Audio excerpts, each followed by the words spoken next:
Let's do it.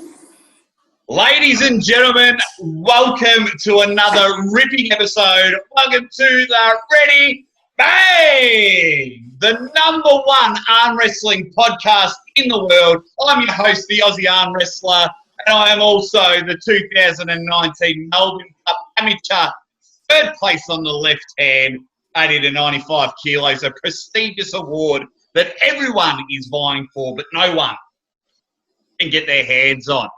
And as you can see, all the big players in the arm wrestling world know this man that is the guest today, and I want to share him to the world of arm wrestling. You need to know this man. Not only is he the reigning and defending 80-kilo national champion here in Australia, he is the president of the Australian Arm Wrestling Federation, one of the most hardest jobs in the world, as it is very low in our sport. But his most prestigious award is the Aussie Arm Wrestler's most handsome man in arm wrestling. It is our president, Phil Rasmussen. How are you, my man? Mate, I'm fantastic. Thank you for having me on. Mate, it is an absolute pleasure in all ways. I will have a drink with every guest, and especially you, because every time anyone sees you at an arm wrestling event, you are way too busy. Phil, fill us in. What has been happening? Look, man, not much in the arm wrestling space, as you probably are aware. Arm wrestling has given me a little bit of a break this year because of an injury, for starters, and then just because of the COVID pandemic has meant that the sport is in hibernation and is still really struggling to come out of that in Australia. Oh, it's just getting ridiculous now. So for those watching around the world, if you get a map of Australia, on the right-hand, mid to top right-hand corner is where Phil lives, and I am down the bottom of the country. So we're a fair way away.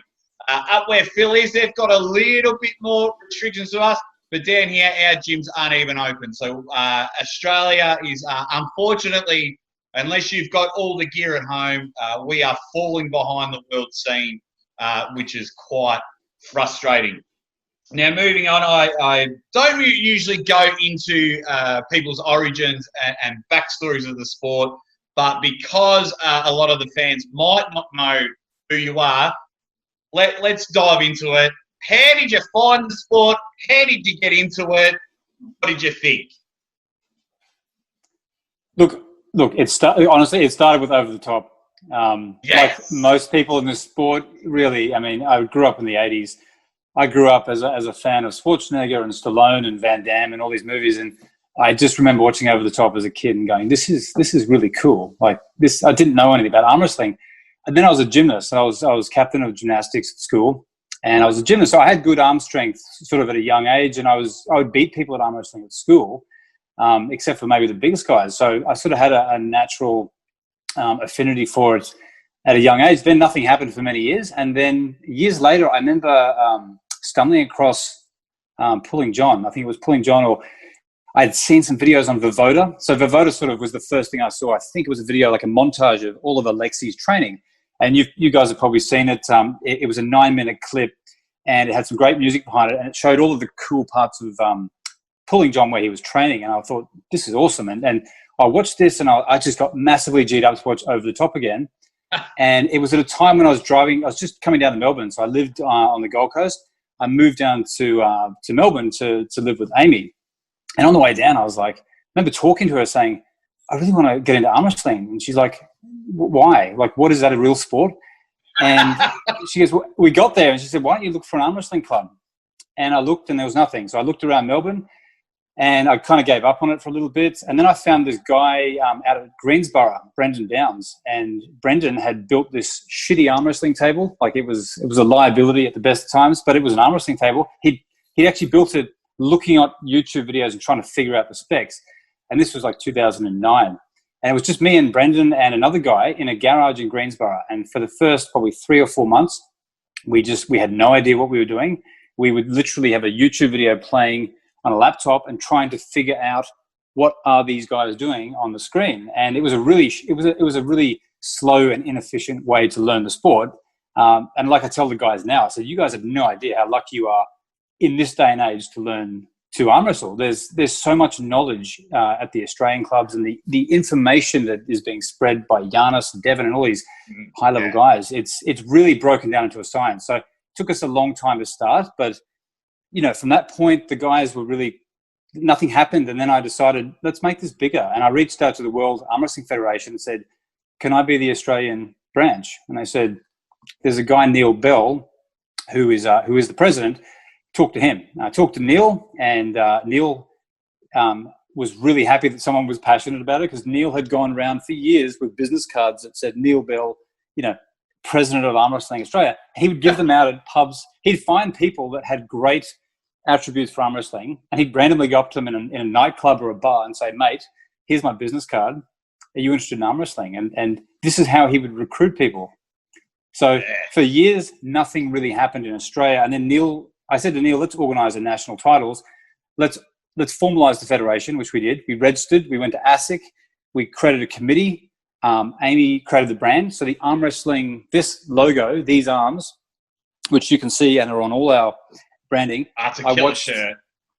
Mate, I watched Amy draw. I stood over her shoulder while she drew these arms for a whole week, criticising the triceps aren't big enough, the biceps aren't the right shape. And that was the passion that we had to create the Arm Wrestling Federation. And we wanted the brand to really look fantastic. And we looked to Nemiroff and to Zloty Tour, and I wanted to emulate what Europe was doing, because it looked like a really slick professional sport. So that's how we came up with the brand, and why we started, we really started to bat above our league very early on. And I know Amy's a big fan of the show. Amy, I know you're watching. Thank you for that design. I remember picking up my arm wrestler shirt March last year at Arnold's, and I reckon I wore it for about 7 weeks straight. And if you go into the archives, wearing it there. So thank you. So you're basically the founder, almost the founder, and built this magnificent empire. So to just really show initiative from the ground up, that is unbelievable. So what have been in the early years the obstacles that have gotten in the way? Because at any time, I even was on national TV, had everyone laugh at me when I told them that I arm wrestle. So besides the obvious, what are the roadblocks in trying to build? Because you've built quite an empire so far in Australia. Look, nothing comes without having a good team, Ward. So we found very good people very quickly. And, we did, Amy and I and Brendan in the beginning, and then Neil helped as well. I mean, the branding, the website, a lot of it was done through social media, early days of Facebook, just creating a website, creating an avenue for people to find you. And that started to bring people together. The first national titles we held in 2011 in a parking lot in Doncaster. And that was, we had nowhere to do it. So we reached out to a local gym owner, George, who owns a gym in Doncaster. He said, we're having strongman championships there, Australian strongman. We can give you some part of the parking lot. And we thought, yeah, okay, we don't have many options here. And we built a stage, a makeshift stage. We built the table, and we invited everyone in Australia to compete. And we had, I think, 45 people come from. We had, this is the first day that Brett Coots turned up, and I remember standing there, and Brett Coots was wearing a hoodie, and you're kind of sussing. No one knows who anyone is at this point, so you're looking around, going, "Who are these guys? What's my competition?" And then I remember I was in Brett's class, and Brett, got his name got called up. He takes off his jacket, and everyone's mouth just went, that guy's arms, and you just felt your heart sink. You're like, how the hell is that guy in my weight class?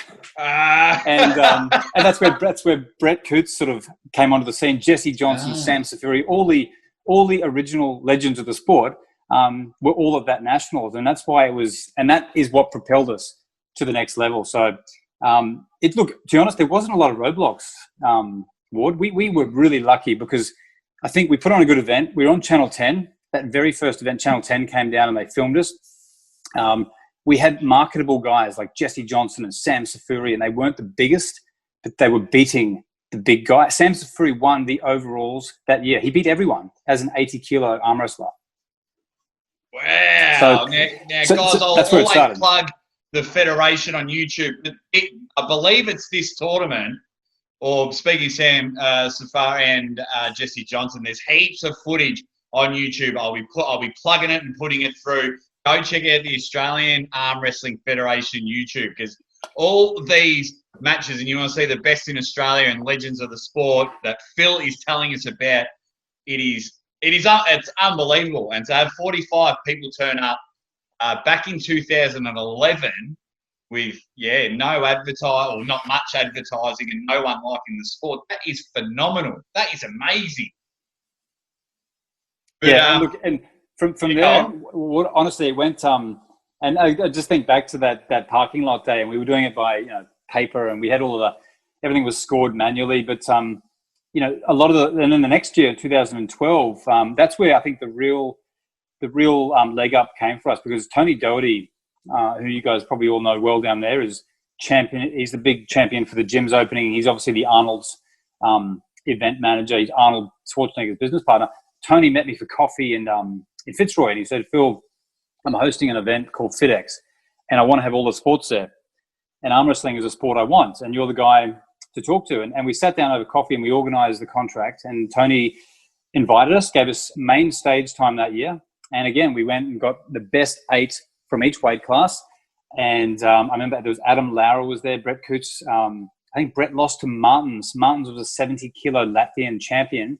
He flash pinned Brett Coots in that competition. And they got such a good response. We had so many people watching, and we all had the yellow shirts. So the key thing was everyone had to wear the Arm Wrestling Australia yellow shirts. It's all about image, and it's about looking professional. And 100%. By putting on a professional event, we attracted sponsors.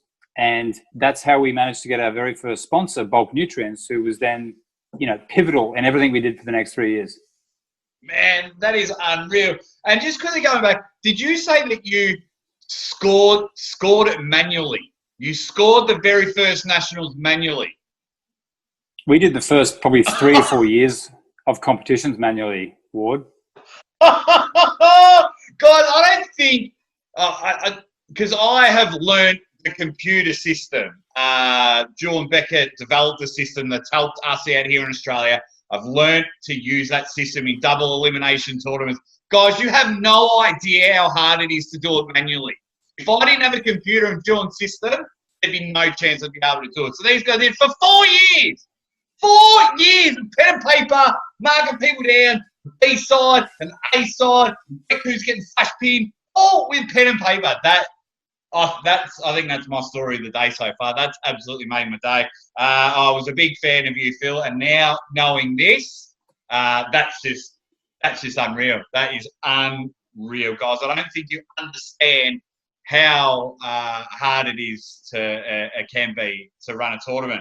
So now you've just absolutely gone bang. You're getting sponsors. You're on the main stage, which is unreal. So then how do you become the boss? How do you become President Phil? Oh, I think that was around 2011, actually. That was sort of after the first nationals. When we formalized the committee, you have the president, vice president, secretary, all of the kind of key positions, and Neil was president. And so I was the general secretary. After that competition, Neil had said to me, "Look, Phil, I want to step back from the sport. I've been waiting for some time for the sport to really hit the next level." And he goes, and it meant a lot because Neil was a really cool guy. I still talk to Neil. He's a lovely man. Still always follows up and checks in on me, and he watches from afar. He was running Australian Arm Wrestling back in, I think, 99, and he hosted, I think, one of the first comps in this country at a pub in Sydney. So, and he's a former competitive arm wrestler.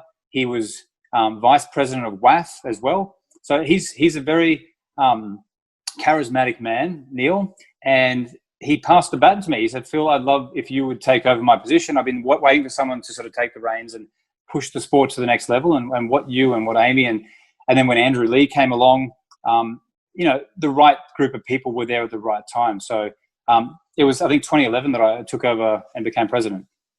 2011, and then nationals and everything's come. Shout out to Andrew Lee. He runs the club down here that I get to train at. Phenomenal guy. Got a lot of time in the world for him. So, yeah, very glad that he come on board. So then we'll fast forward.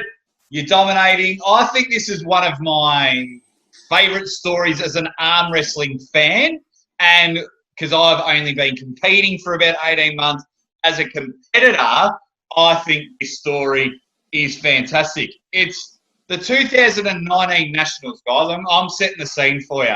So as you saw, Phil was saying 8 years ago, he's pulling in a parking lot. He's getting pinned by everyone. Phil was a competitor. He wanted to compete in the 80-kilo class. So that's about a 165 in pounds, give or take. Phil went public about what weight class he was going in. And I think at the start of the week, Phil weighed 85 kilos. You went on a very public water weight cut. First of all, tell everyone, how much weight did you lose in the week?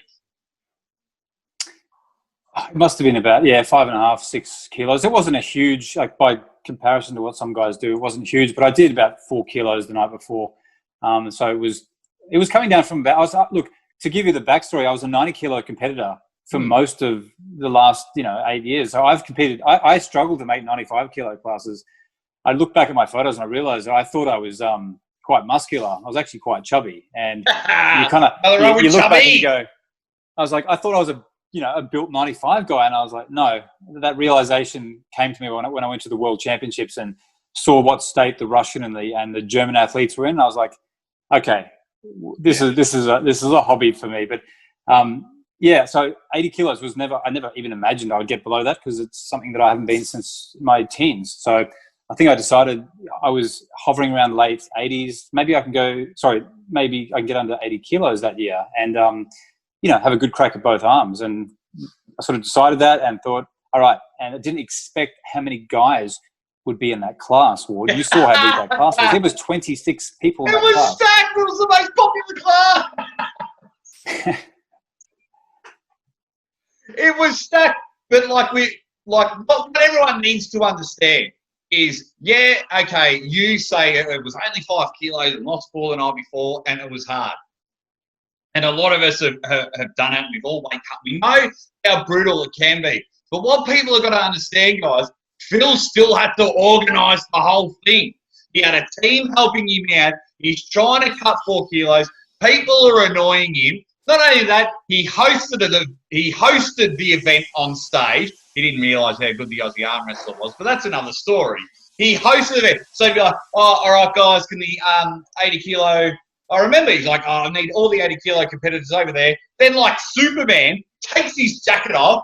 Oh, yeah, up to the stage. Phil, bang! All right, jacket on. All right, guys, no, I'm 95 kilo up here.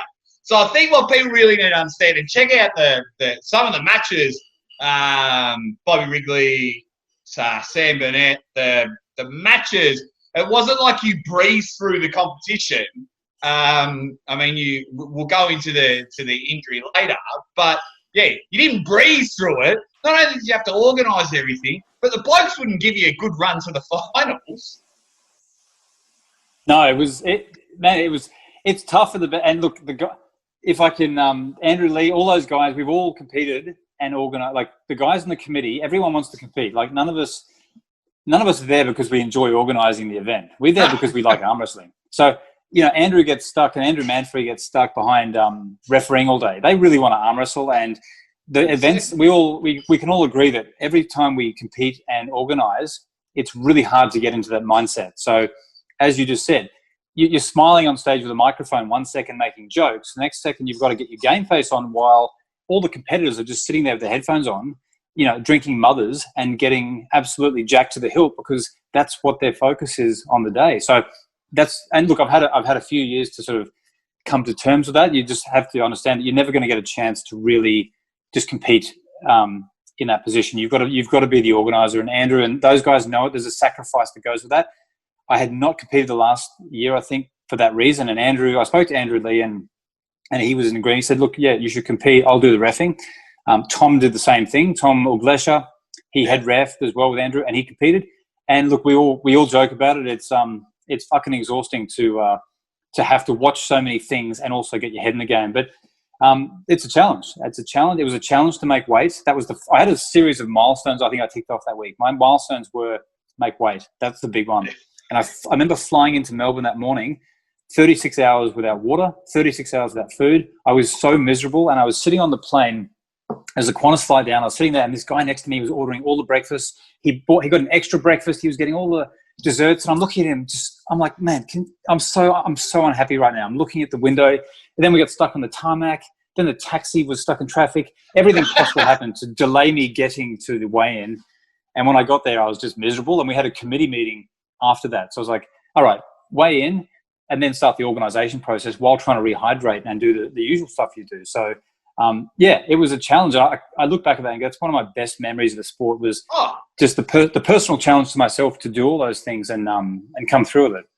Oh, yeah. And that's like, because I knew a bit of the behind the scenes. I saw how much work you put into Arnold's earlier in the year in March. Got my first, seeing it. And then I was a bit like, no, hang on. Like, this dude's bad on the table. Like, why isn't he competing and things like that? And then found out you're the president. And I was talking to Andrew Lee about it. And I've done it. I helped organise an amateur tournament, like the Melbourne Cup, which is a small part in organising it. But I was hosting on the day and tried to pull in 2 divisions. And, and when your mind's like, shit, it's this, that, and then you're at the table and you got this big dude jacked up, ready to just rip your arm off, and you're like, oh, shit, if I put the money away, I can't believe that prick didn't make weight and he stuffed up my whole drawer, and then suddenly they're like, ready, go. And I only got a small taste of it. You've been doing it for years. So that's why I think it's a great story, and I really wanted to emphasise on your 2019 national titles, because when people that follow you or friends of you, they see you, with the 2 gold medals, he's put in the work. But I think I just wanted people to know, like, there's work, and then there was President Phil's work to win those medals.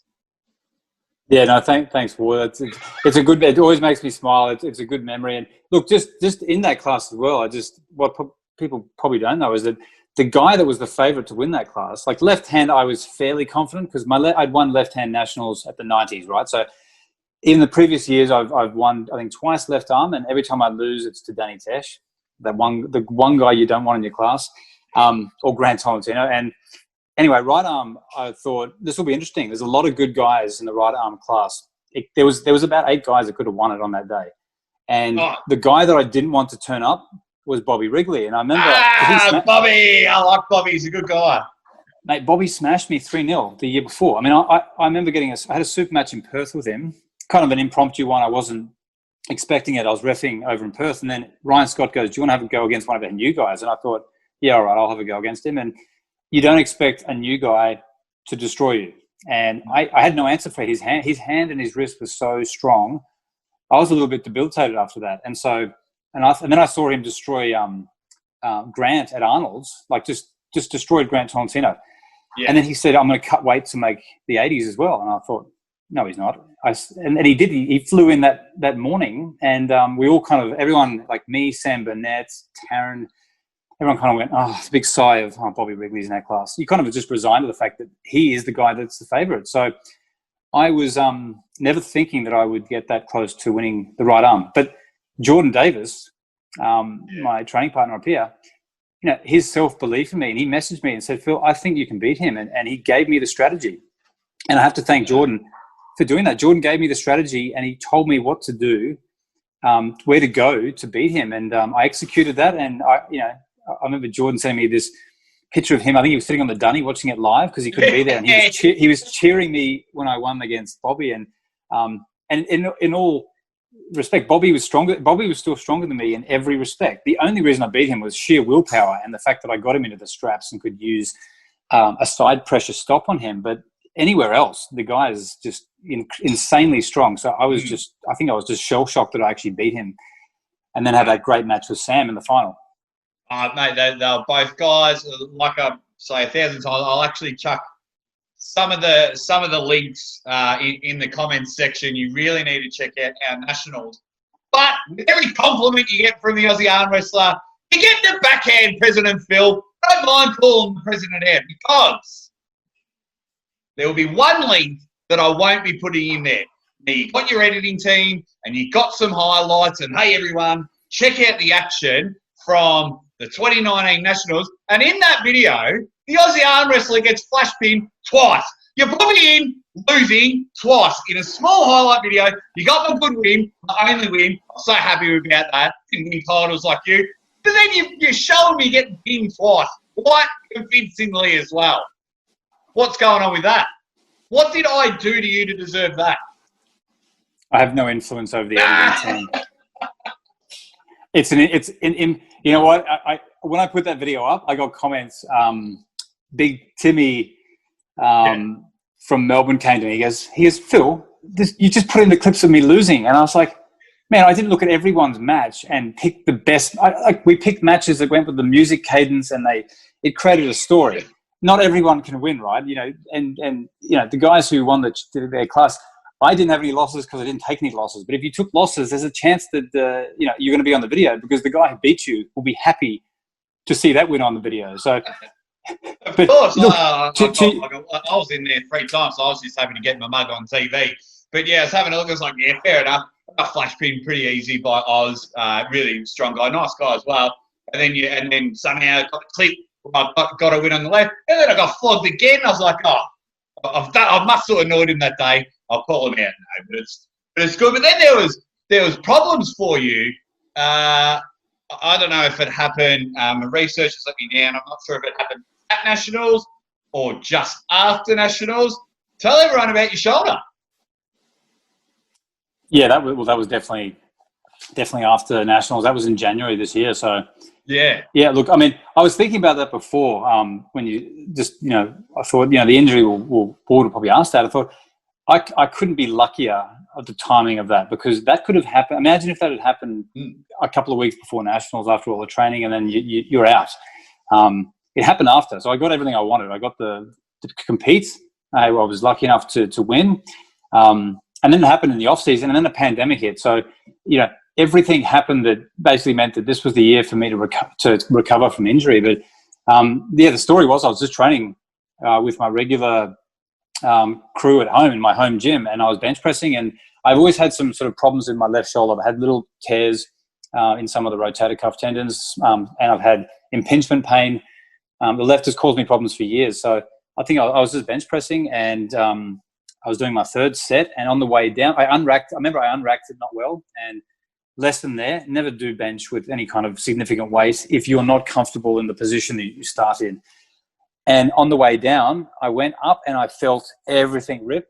The guys who were standing meters away, they heard all of the tears, and then my whole arm just collapsed, and the bench fell on me, and luckily my spotter got it off me. But I felt, you know, when you know when something bad's happened, like you can feel internally something major just happened. I felt everything tear and rip, and then my arm just went limp. I couldn't lift it up. So I went to my surgeon, and same one that Blue went to and did his video on, Ken Cutbush, and he did the MRI and said, yeah, you've got a full width tear in your supraspinatus. So supraspinatus is one of the 4 rotator cuff tendons, and it's the one responsible for abduction, and it tore the whole way through. So I had a 3.5-hour surgery with 10 arthroscopic entry points in my shoulder and a skin graft to try and hold it in place. And he prepared me for a very long and, you know, oftentimes debilitating recovery process. It's a year. Any major shoulder, you're out for the year. Any sport, generally, your year's over. So I think I just went through all those waves of emotion the first few months when you can't use your arm, and it got smaller and it got smaller and it atrophied, and you sort of feel this is never going to come back. I thought at times, I'm never going to be able to arm wrestle with this again. It feels incredibly weak and I can't lift anything. But now, after it's been 9 months now since the surgery, and they said 12 months is the full recovery to get your strength back. But I've been arm wrestling with great guys ever since. I arm wrestled probably 2 weeks after with Blue and Fatali. Just very much what Devon's philosophy is. Don't arm wrestle, just grip up and get some contraction in the muscles, because this is doing nothing right. This can't move, but the forearm, I can contract the forearm. I can get some activity there. So I did that, and you know, having a good team around you and great training partners who respect the fact that you're injured is imperative. So at a 6-month mark, I've started feeling pretty good. And I remember arm wrestling blue, and my wrist was blue. Said, "Look, man, your wrist feels just as strong as it did last year before the injury." So that was really good. And then, look, last weekend I was with Danny, Tesh, Ryan Phillips, Jason, 3 national champions, and my left felt almost on par with those 3 guys, and which was really reassuring. I felt really good after that to know that, you know, after less time than the surgeons said, he said, don't arm wrestle for a year, by the way. That was his advice to me. And I'm hanging, I'm hanging with guys who have got pedigree, who are some of the best guys in the sport in Australia. So, I'm feeling pretty good about things at the moment. Oh, don't worry. I have not ignored that name, Danny Tesh. We will talk about him later, but I'm trying to go in a little bit of order. But I won't derail your order. So then, give everyone a look now. 9 months recovery. Let's have a look. So what you got to do, guys? So Phil looks really good there. But if you want to have a laugh, go. Hopefully they're still on. Hopefully they're still on Instagram. Phil was giving everyone updates about it, and you don't really understand how big people's forearms or arms in general are, how big they are, until an injury like this. It was like Phil was carrying a lug of wood on his right arm and then a spaghetti noodle on the left arm. It shrunk, and there was a massive, significant difference. And I'm not going to lie, I did have a chuckle because you were showing everyone, and you were doing the doubles, and you were doing those ones, and it was hilarious. Like, as you were saying, that the mental battles of trying to get back and the frustration of going small. But seeing the photo, I did have to laugh because I know the type of guy that you are, so I knew you were going to get back to being strong. So I could have a chuckle. Go have a look. And if the photos are still there, absolutely go have a chuckle at that. So then it's 2020. We're in October. Nationals is done. There'll be no 2020 Nationals? No. We had a venue. Look, I was getting a bit excited about that because it's tricky, right? The border closures have thrown a real spanner in the works because Victoria's been treated like a pariah this whole time. And what annoys me, and I work in travel, so this is painful to me on a few fronts. And my livelihood in the travel industry, working for a travel company, means that internal border closures is just crippling travel still. So now that things are starting to open up, it's looking better. But for the longest time, those decisions really stifled anything in moving forward. So I didn't want to host a national. I had nationals booked at Jupiter's Casino, Star Casino. I had a great venue, stage. It happened there in 2014. I thought Gold Coast, everyone will love that, to get up to some sun and some sand. But it didn't seem right if Victoria couldn't be there, and probably West Australia was going to struggle as well. So not having all your states there, it's not a national title. It's just basically a glorified Queensland, possibly New South Wales title. And I didn't think it wasn't a justified use of our money. And the sponsors, Stronghold Panjud, who I'm sure we'll talk about as well. Those guys have been fantastic to us. They can't travel because Alex is in Melbourne, he can't get out, and Thomas is in Singapore. So those guys love being at the event. So I'm not going to spend all their money on a massive event they can't attend, and that most of the country can't attend. So I made the call. 2020 is a bit of a write-off for many reasons, and at the moment it's now, can I get a Queensland Championships organised? That's the current focus. Oh man, I hope you can get something, because I'm seeing a lot of pop-up tournaments and pop-up super matches happen, which is great, and it's great, for us to watch. And now when we open, I'm going to run, a few local things. But yeah, we need things under the Australian Arm Wrestling Federation banner. We can't. It's bad enough we've been crippled for 12 months. Hopefully you can get a Queensland, maybe some New South Wales pullers can get up there, but it's absolutely not just arm wrestling, crippled the world with garbage like that. So then moving over, Panjud, I first saw them in 2019 Arnold's. They were a huge sponsor of the event, and then once again I saw them in at Nationals. So how important? So to say, so 2019. For those that don't know, we had Devon, the man of the sport at the time, and still today, we had the man. So how important is the behind the scenes, especially with a major sponsor, in order to get the big names over here? We're also supposed to have Travis Pageant this year. You've had John Brzezinski come. You've had Matt Mask, Ron Barth, Panduin. If you're on social media, are absolutely flying the flag to even just keep arm wrestling in our eyes. I'll put a link to do with Panduin to try and help us out, guys. But major sponsors and things like that, the behind the scenes to get a Devon over or a Travis Pageant, how important and how does it all work? Yeah, that's a great question, Warren. I've got a few things to say on that as well, because that stretches back to 2013. So I mean, I'll get to Panduit as I get to the 2019 event. But it took 2012 to go back to those early days. Bulk Nutrients, who's the supplement company who've done very well, they reached out to us at FitX, which was the first version of Arnold's. And Ben, who's the CEO, he came past and gave me a business card. And he said, "Man, I like this. This is cool. You guys have got a great brand, and people were watching it, and it's a cool sport. We'd like to talk to you."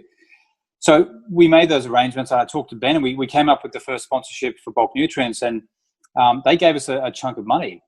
And our philosophy has always been, if sponsors give you money, you spend it. You don't sit on it. You don't bank it.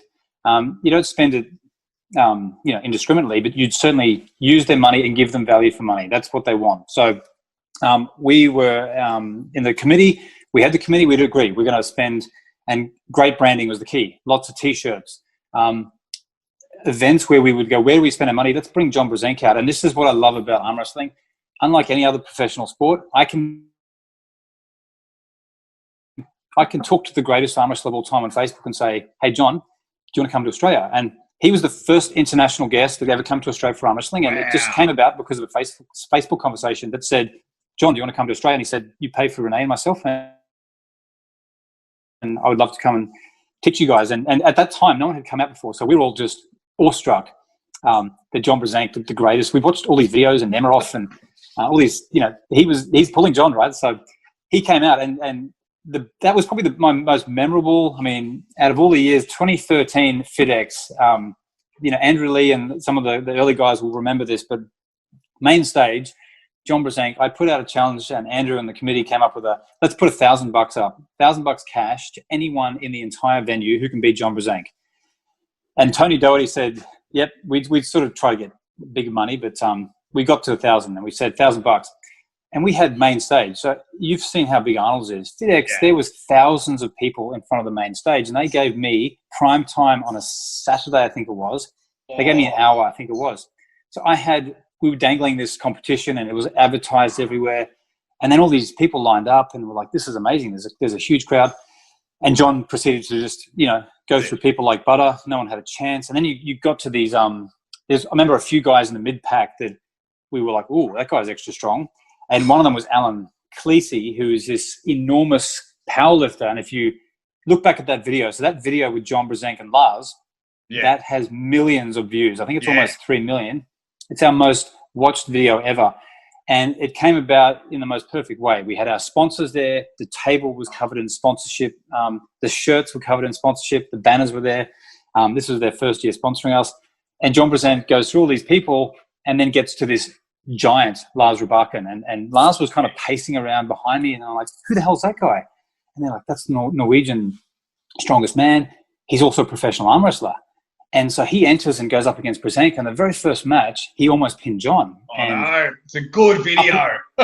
Mate, it's at that point, we were like, we didn't even have the money. So Andrew Lee and we didn't get the money out because we didn't think anyone would beat him. So that happened. And then I looked at Andrew and we're like, "Holy shit, we need the money. He might lose here." So I think Andrew ran off to get the money out. And then Lars was stamping around the stage, and he was he wasn't there for fun. He was there to win, and you could see that in his eyes. And then they had that match that we all know. That match was amazing. It was amazing because you couldn't have got a better combination. Yes, Lars is a friend, and I've really gotten to know Lars quite well.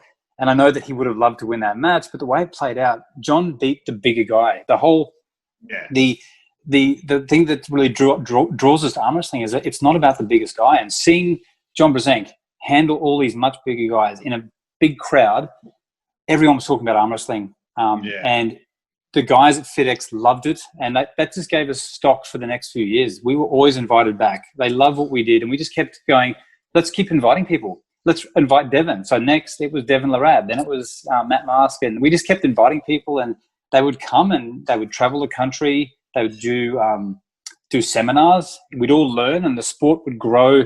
People's knowledge and the depth of talent here grew as a result of that. So that's one of the primary drivers for me sticking with this sport in this position for so long. Is not about me arm wrestling. It's not about the position. It's about the friends. It's about the people that I have met in this journey. I've met some of my best friends through arm wrestling, people that I hold so dear in my life now. They have come to me through the arm wrestling scene, and there's so many great people in arm wrestling. I talk to Devon, John, but these are people that you talk to and you hang out with and you have drinks and you play video games and you're like, these are the memories. Mate, these are the things that make me go, and meeting Arnold Schwarzenegger, I mean, it just... That was cool. That was cool last year. You pushed in front of me, Phil, but it was okay. You were the president. Without you, I wouldn't have got to meet him. So to get to Panduit, so the sponsorships have led us, down this path, and I'm just incredibly grateful that we have people who are willing to take a chance on a sport that's very hard to get return on investment. Like they're giving you money, and you're doing it as a brand exposure exercise for them. And look, the Panduit one came about. We didn't have a sponsor for a few years after Bulk Nutrients, and we were running a little bit low on funds. And you probably might remember, or maybe not actually, because you came after this, but our competitions weren't as big and as grand for a couple of years because we didn't have the money. And Panduit, it was Thomas from Panduit. He messaged me on Facebook, and this out of nowhere, he goes, "I want to sponsor arm wrestling." And who is this guy? Why would you want to sponsor arm wrestling? And I didn't respond at first, and he came to me again and said, "Phil, we'd like to sponsor the Arm Wrestling Federation." And then I looked into it, and I got on a call with him and said, "All right, you have to explain this to me. I'm happy to take money for sponsorship, but why?" And he was calling from Singapore and said, "Look, my marketing director said, think outside the box and find a very unique marketing angle for our product, which is Stronghold cable ties. So they're the strongest cable ties in the market, they're called Stronghold." And he goes, "Arm wrestling," and that's how Panduit came on board, and they've been amazing sponsors. They've enabled us to do things like Arnold's bring out Devon again, the live streaming that we did at Nationals. All of that is Federation Square. Federation Square cost a small fortune. That's all Panduit that have done that for us. Yeah, I don't think people understand how important, because I remember turning up to a WAL event in Dingling, and we were stuck in a side room. I think it was 2017, 2018. Like Oceania qualification, and we're stuck in a side room. So you guys, everyone out there, you've got to look up the people that run your clubs or do anything for your clubs, or anyone that engages in a sponsorship. Look after them. I don't want to lecture, and I'm all about having fun. But these people get the tournaments going. You've just heard it from the president there. We're so lucky to be able to get these people over. But anywhere across the world, if you've got sponsors doing anything, just give them a top out. And just tell them the Aussie Arm Wrestlers technique, because they're absolutely important. Now, you mentioned earlier, now I want to see if this was a setback or any news is good news. Now, you've been on a few TV shows. You've been very lucky. You've done like a kids show, like Totally Wild and things like that. I think you've done that a couple of times with arm wrestling. You're on AFL, which is Australian Rules Football, guys. It's probably our favourite sport here in Australia, especially here in Melbourne. Where you got to arm wrestle Jason Dunstall and things like that. It was my favourite player growing up. Things like that were cool. Then you went on the NRL footy show. The NRL footy show. Everyone watching, let me set the scene. So NRL is our National Rugby League. Rugby League, it's our biggest one, quite popular in Australia. President Phil gets on there, sport the eyebrow ring, and I'll get stuck into you later about that. Oh, the eyebrow ring and the old devil's goatee. And when you talk to anyone outside of arm wrestling, their number one fear is breaking their arm. So Phil is on national TV, and he gets two big names, Ben Ross and Wendell Saylor, and he gets them to have an arm wrestle on the footy show. Phil, tell everyone what happened at the Ready Go. I think that's gone down in history as that one of the most infamous arm wrestles of all time, especially on national TV. So to give you the backstory in that show, it had been going for 4 weeks. So the Channel 9 had this Iron Arm Challenge where they thought we'll get all professional rugby players to arm wrestle on national TV in a 4-week competition, and the finals would be the last week. So they called me up at the finals. So this had been happening for weeks before, and I didn't know about this. And they called me up and said, Phil, do you want to come on the show? We want someone to adjudicate from the Arm Wrestling Federation. And I said, sure. So I remember being at work that day in Sydney, and they picked me up in a black limo, and they drove me into the Channel 9 studio, and I went in there. Phil, we need you to go do hair and makeup. And I'm like, all right. And dirty the eyebrow ring. Yeah, that's right. I'm watching Wendell and Fatty all get their hair and makeup done. And then I said, am I going to get to teach anyone how to arm wrestle?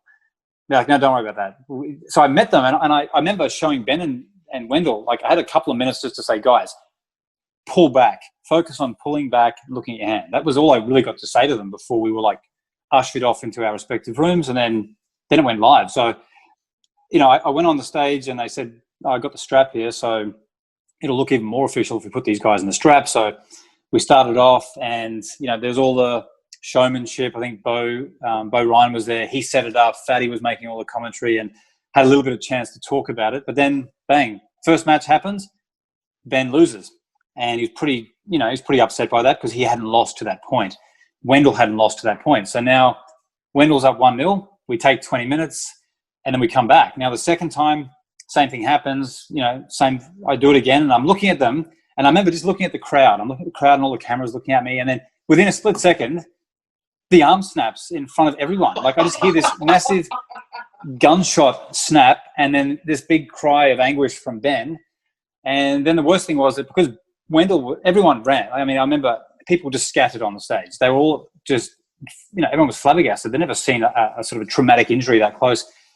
Wendell's still attached by the strap. So Wendell freaks out and pulls his arm away, which then drags Ben's broken arm with it, and he's screaming and dropping F-bombs, and it's the fastest strap I've ever undone in my life. I remember just like, get this fucking thing off quickly.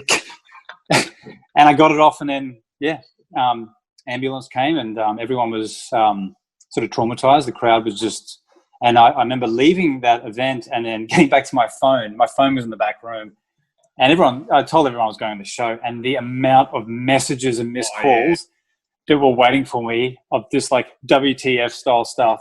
And then I didn't sort of look at them, went back to the hotel room, and I was sitting there answering stuff during the night. And then straight away the next morning, I got up at, I think 5 or 6 radio stations all day, the whole day.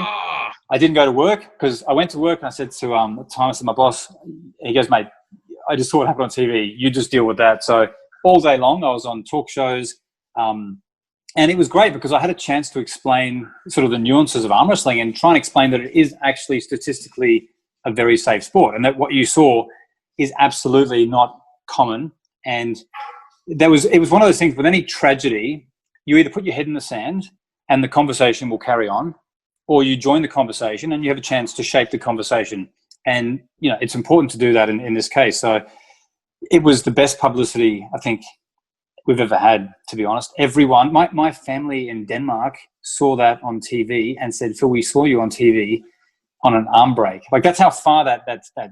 And I thought if that had just been a regular show and he had won the second arm wrestle and that was it, that was the show done. Okay, a bit of fun. I was on TV. What actually happened, that sent arm wrestling through, that was the definition of viral. That was on every news page, the word arm wrestling, the keyword. People were talking. I remember being in a cab going to the airport, and the guy was recounting the story to me, not knowing that I was the. He goes, "Mate, did you see that footy show last night?" And I'm like, "Yeah." And he goes, "Mate, the guy's bone was sticking out of his arm, and I'm thinking, that's not how it happened. I was right next to it. And people were starting to, the story was changing, and you were getting it second hand, third hand. But look, it was my biggest regret from that ward is that I was at the airport. I was about to board my flight back. I was tired. I remember standing in the queue. I get a phone call from the project, and they say, Phil, do you want to come on the project now? We'll pick you up and take you down. I think it was in their studio in Rushcutter Bay. And I said, look, I'm boarding. I'm tired. And I made up. I just said, I probably can't do it this time. And I got on the plane, and the moment I got off, I think I told Amy, she said, Phil, you never say no, ever, to a television opportunity. Like, what were you thinking? And I work in travel, so to rebook and change my flight, even my boss said, what the hell were you thinking? We could have just changed your flight for you at no cost. So I could have been on the project talking arm wrestling. That was my one regret from the footy show. It was, it's really, I don't know if you guys can stomach arm breaks, but go and watch it. But that was going to be my question. Was it a hindrance on the sport, or do you think it really helped out the sport? Because you've got prime time, Channel 9, and then everyone's fear comes true. An arm break, but by the sounds of it, it's actually worked out better for the sport. Look, there was a competition 2 weeks later. I think it was West Australian Championships, and no one was particularly excited by this point. I remember the number of competitor withdrawal. We had a number of withdrawals from that event, and people were just, they were a little bit traumatized. They're like, they saw what can happen in a very visceral manner on high definition TV. So when you're presented with that, you maybe second guess whether you actually want to arm wrestle in a competition. So look, it's like anything. It was newsworthy for a while, but people forget about it. And as I always say, statistically, I've seen out of the thousands and thousands of arm wrestles that I've either refereed or been in or had in an event, I've seen 5 arm breaks, I think, which is like 0.01% of the chance compared to football, AFL, any number of sports where your chance of severe injury is far, far greater. Oh, absolutely. I've seen 1 arm break, and that was the very first day without even training. At that WAL event in Dingley. There was an arm break there, and that's the only time I've ever seen one in my 2-3 years in the sport. And I've dislocated my shoulder in footy. I've dislocated a whole heap of fingers. But if that kind of stuff turns you off, then, you probably shouldn't be in the sport. But, I remember watching that as a young fella and just going, he's broken his arm there. And I didn't care. Like, I still enjoyed the sport because of over the top. So that was always going to do it. Now the world arm wrestling. This is what I want to tell everyone. The gentleman that I am speaking to on the screen has the golden ticket. And if I'm not hassling President Phil, Neil Pickup is hassling President Phil. Now, if you follow, which you should be, because he's quite entertaining with his personal life and his professional arm wrestling life. If you follow Phil on Instagram, he showed a cheeky story on the weekend, and it had a blonde-haired guy, nice long hair, on the arm wrestling table. This guy has the golden ticket to Danny Tesh. This guy right here put a lot of people out of their misery. Give us an update on the silent assassin, the man of 3 words, Daniel Tesh.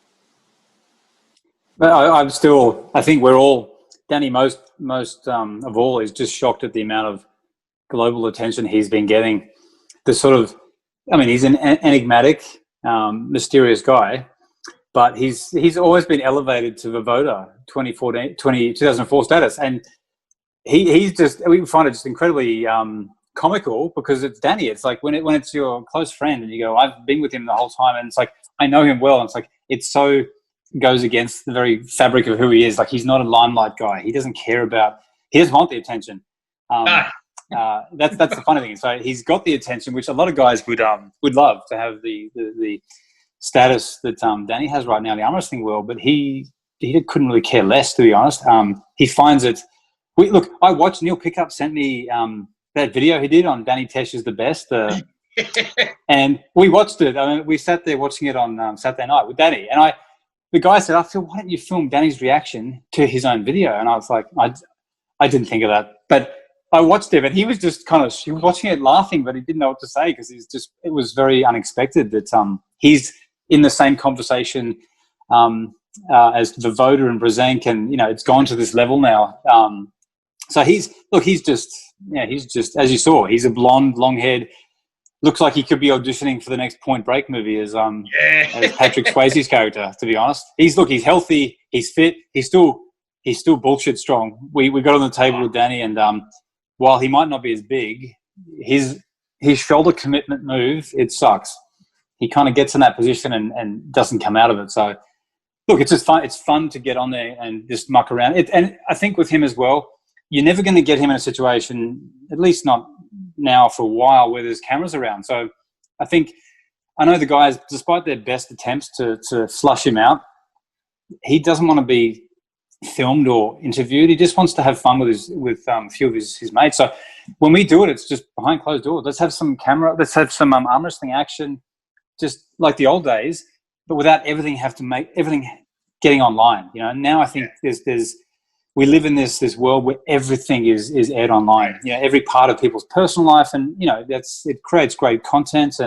But some things you don't have to be online. And I think look at what it's done. The less he goes online, the greater his name becomes. I was just about to say that the more Danny Tesh stays away from the sport of arm wrestling, the bigger this myth will go. I mean, I think the stories are going, he's already pinned Loch Ness in a super match 3-0 on the left. So the stories are just getting bigger and bigger.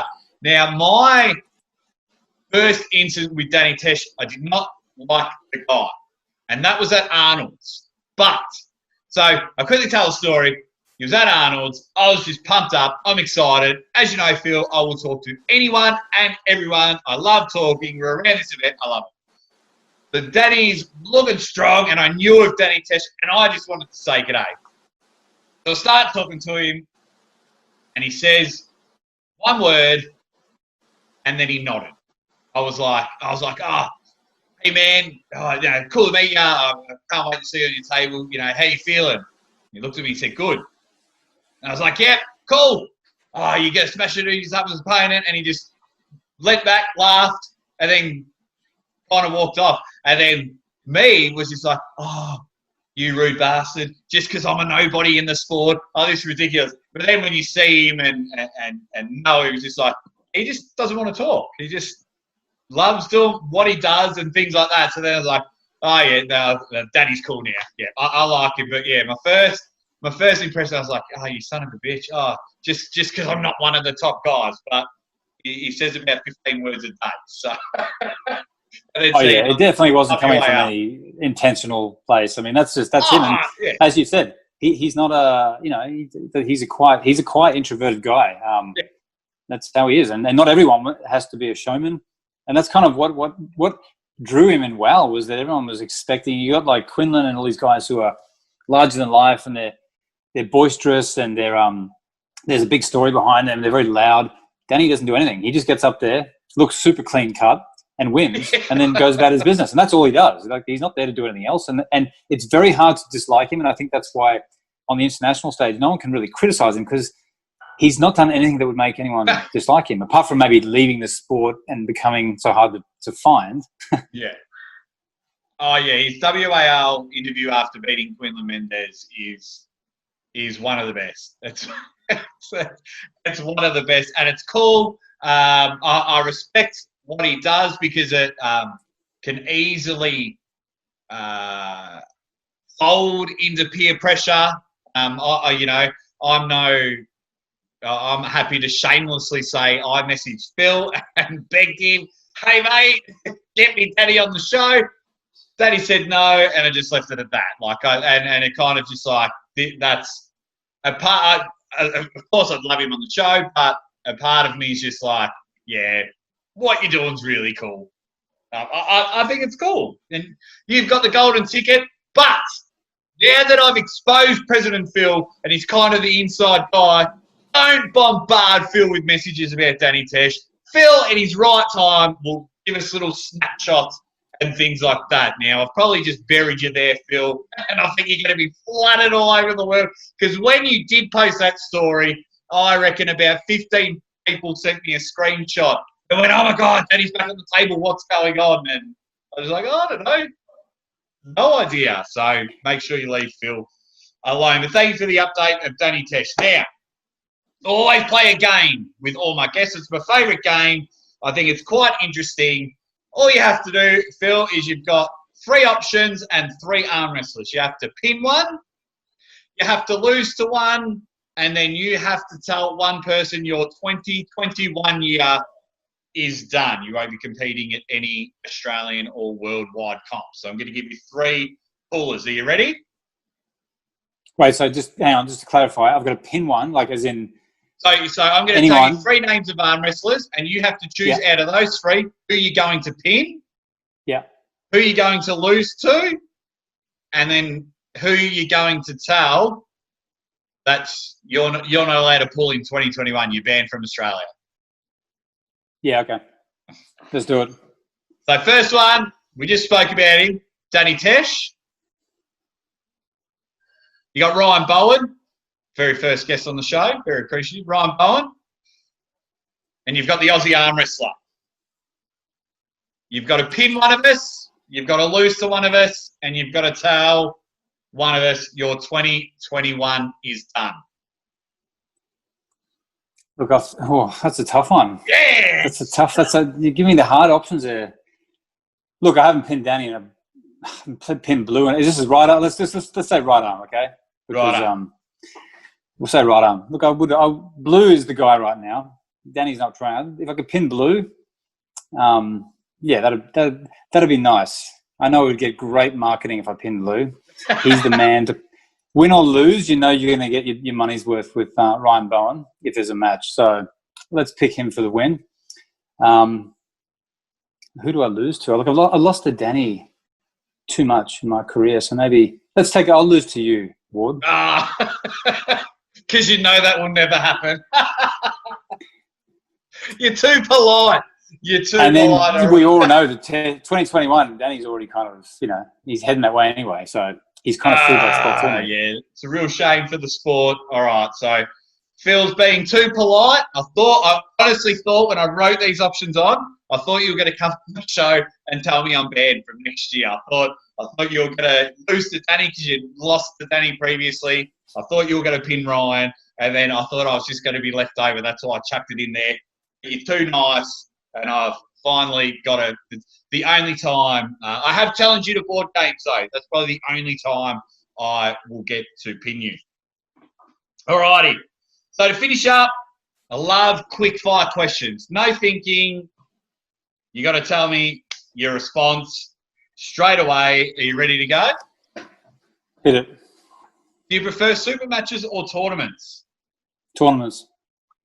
Ooh, threw me off a bit there. King's move, yes or no? No. No. Who's your most hated opponent? I don't hate anyone. Hate's a strong word, Ward. All right. Who's one where you turn up and we'll go recently, you turn up and you're like, they're competing. You don't have to dislike their personality, but you're just like, it's going to be a rough day.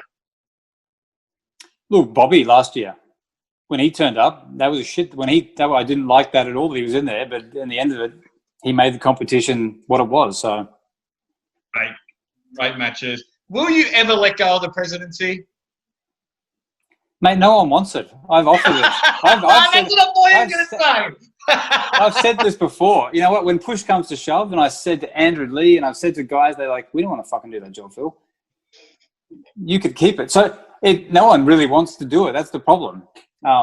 There's been definitely moments over the years where I've thought maybe I've handed over. I've got other priorities in life, but no, it's not that easy to pass the baton. It seems. Oh, that's weird. 2019 Nationals. Your story. Who would play you in a movie? Play me in a movie.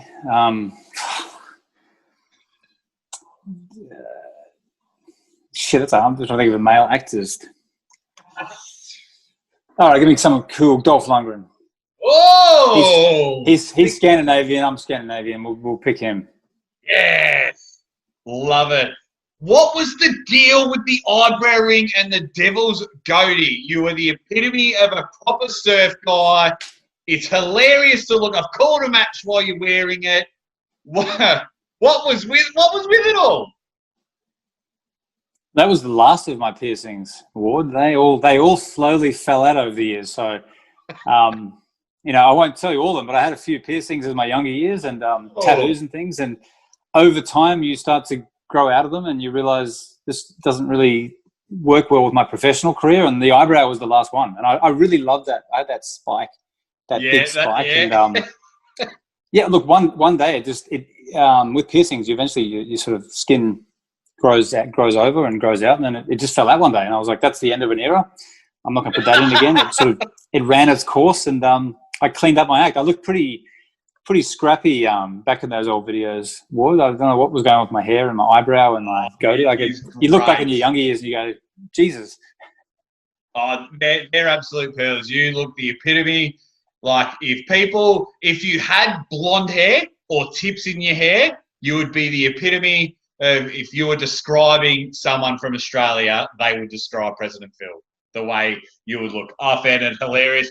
The last quickfire question, will Danny Tesh ever come back to arm wrestling? Look, he might. I don't know. He might. I haven't written him off. I'll say, look, the fact that he was on the table on the weekend, he's very good at it. He loves competition. One thing I will say about him is, whether it's playing Catan, the guy's competitive streak is insane. Like, he will not lose. He hates losing, and so that's why he does so well. He trains so hard, and he's when he puts his mind to something, he just needs a new goal. I think if arm wrestling is to come back on his radar, and there's the appropriate goal is placed in front of him, and he wants it, and he wants to train for it, then he's got the foundation. He doesn't have to. He's got the foundation. He just needs to get back into training. So yeah, look, I think we'd all love to see that again. It's not often you see a guy that got that much raw talent and has the potential to go so high. Oh, it's unbelievable. But that's all right. That was a pretty good answer. What you got to do now is you've got to nominate someone to come on the Aussie Arm Wrestler podcast. Who are you going to nominate? Look, I want to see Andrew Lee. After everything you guys have gone through in Victoria, he runs the most infamous arm wrestling club in Australia, and Andrew Lee's been my partner and right-hand man in this sport, along with since the early days. So Andrew's been there. He's run all the finances. He's run the biggest club. He's dealt with all the same stuff that I have, and he's refereed more than anyone. So I have so much respect for Andrew. He puts up with a lot of shit, and for a guy who claims he's an introvert, I'm calling BS on that. Calls me he's an introvert.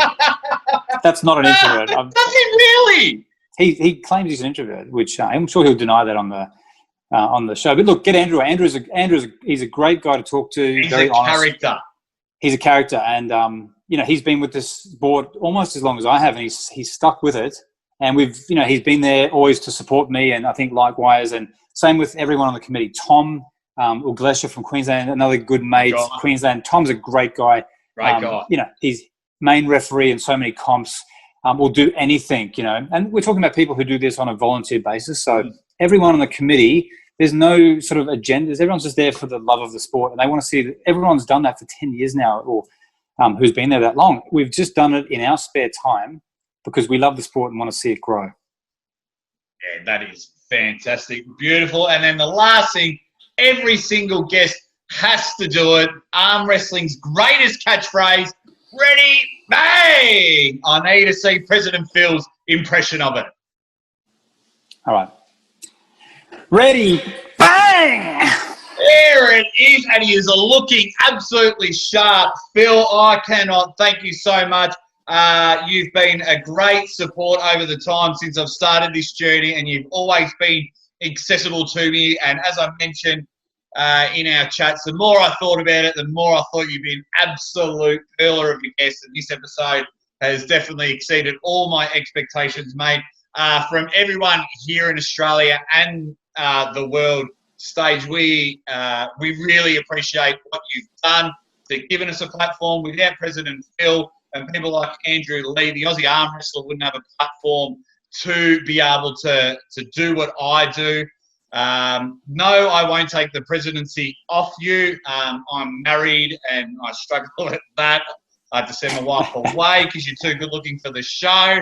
Love you, babe. Don't get me in trouble. But seriously, mate, you do some fantastic work. I watch behind the scenes of what you do at big tournaments. So I try and help out as much as I can. Really appreciate you coming on the show.